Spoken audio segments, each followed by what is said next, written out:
गांधी जी जो leader of opposition है, उन्होंने कल जब कहा खादी है, खादी में धागे हैं, धागे में लोग हैं, ये लोगों ने बिना किसी ठोस सबूत के उनका यहाँ पे फोटो बना के उन्होंने उनको उछाला, यहाँ पे उनकी तस्वीर उछाली यहाँ पर। तो ये जो इनका जो परिवार है, एंटाइटलमेंट से जो ग्रस्त ये इनका परिवार है, ये प्रियंका गांधी जी को भी याद रखना चाहिए। हम सब कंगना रनौत को बॉलीवुड की अभिनेत्री के तौर पर आज तक देखते आए हैं। वहीं कल कंगना ने संसद में जो तीखे और पूरी तरह सटीक फैक्ट्स रखे, जिस अंदाज में उन्होंने विपक्ष को जवाब दिया, नियमों की बात उठाई, इतिहास के उदाहरण रखे, वे किसी फिल्मी स्क्रिप्ट का संवाद नहीं था, बल्कि एक ऐसे पब्लिक रिप्रेजेंटेटिव की आवाज थी जो अपनी जमीन से जुड़ा है और जिसे सच्चाई कहने से डर नहीं लगता। अब देखें तो राजनीति में रोज की बात हो गई है कि राहुल गांधी बार बार एसआईआर के नाम पर वो बातें दोहराते हैं जो कैंसिल आउट हो चुकी है, लेकिन कंगना ने इतिहास का वो पन्ना पलटा जिसे कांग्रेस हमेशा से दफन देखना चाहती है। इंदिरा गांधी वर्सेस राजनारायण केस, जिसमें इंदिरा गांधी पर चुनावी धांधली के आरोप लगे थे, कोर्ट में सच साबित भी हुए थे और फैसले के बाद जब इंदिरा गांधी को अपना पद इमीडिएटली छोड़ने की बात आई तो देश में इमरजेंसी लगा दिया गया था। ये इतिहास कौन भुला सकता है? कांग्रेस दूसरी पार्टियों पर उंगली उठाती है, जबकि इतिहास में खुद चुनाव रद्द करवाने वाली अकेली नेता इंदिरा गांधी थी। कंगना ने यह भी कहा कि उन्होंने इस विषय पर फिल्म की थी, इसीलिए वे इस केस की सच्चाई बारीकी से जानती है।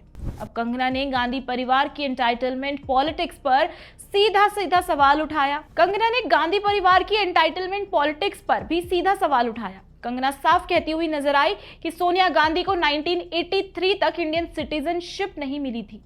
फिर भी कई पुराने डेटा में ये देखा गया कि वो नागरिकता मिलने से पहले से ही वोट दे रही थी। मतलब यहाँ पूरी तरीके से साफ है, जब एक परिवार ने नागरिकता से लेकर वोटिंग और संसद तक हर नियम का उल्लंघन किया हो तो फिर उनका एथिक्स और रूल्स पर टिप्पणी करना अपने आप में विचित्र है। और इसी वजह से कंगना ने प्रियंका गांधी के उस बयान पर भी बोला जहां प्रियंका गांधी कहती हैं पुरानी बातों पर मिट्टी डालो। कंगना का इशारा यहाँ बिल्कुल साफ था। जिनका पूरा इतिहास ही सवालों से भरा हो वो ही सबसे ज्यादा कह रहे हैं कि इतिहास मत देखो। जब सब लपेटे में आ ही गए तो राहुल गांधी को क्यों पीछे छोड़ना था? पूरे संसद में खुद का मजाक तो राहुल जी ने बना ही रखा है। इसी को लेते हुए कंगना ने बोला, जब राहुल गांधी को बोलने का मौका दिया गया तो उन्होंने फिर वही घिसा पिटा ब्राजीलियन लेडी वाला मुद्दा उठाया, जिसका ना कोई राजनीति से लेना देना था। आपको बता दूं कि ये पूरा मुद्दा द इंडियन एक्सप्रेस और इंडियन टुडे ने अपनी इन्वेस्टिगेटिव रिपोर्ट में क्लियर कर दिया है। ऊपर से पार्लियामेंट के रूल्स तोड़कर प्लकार्ड लाना, बिना अनुमति किसी की फोटो दिखाना, ये सब वायलेशन एक्ट्स ही तो हैं। अब ये सब देखकर साफ लगता है कि राहुल गांधी बहस नहीं बस शोर मचाते हैं। इसीलिए कंगना ने एक बात हाईलाइट की, जवाबदेही और मर्यादा अगर सब पर लागू होती है तो राहुल गांधी उससे ऊपर कैसे हो सकते हैं? लेकिन राहुल गांधी तो हमेशा शहजादे होने की एरोगेंस में ही रहते हैं। अब राहुल गांधी बार बार एक ही आरोप लगाते हैं, ईवीएम हैक है, वोट चोरी हो रही है।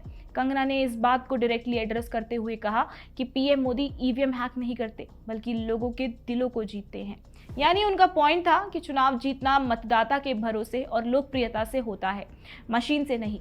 वैसे तो कंगना रनौत को लेकर बहुत सी बातें होती हैं, लेकिन लोकसभा में कल कंगना ने साबित कर दिया कि राजनीति में अनुभव केवल समय से नहीं, सच्चाई से अपना काम करने से भी आता है। वहीं अगर आप राहुल गांधी को देख लें तो 5 बार संसद बंद कर भी वो सदन में कैसे भाषण देते हैं और कैसे रहते हैं, ये नहीं सीख पाए आज तक। वहीं 1 साल में ही कंगना रनौत ने संसद के तौर पर अपनी क्वालिटी को जिस तरह से बिल्ड किया है और मुद्दों पर बात की है, उसको तो एक्नॉलेज करना ही चाहिए।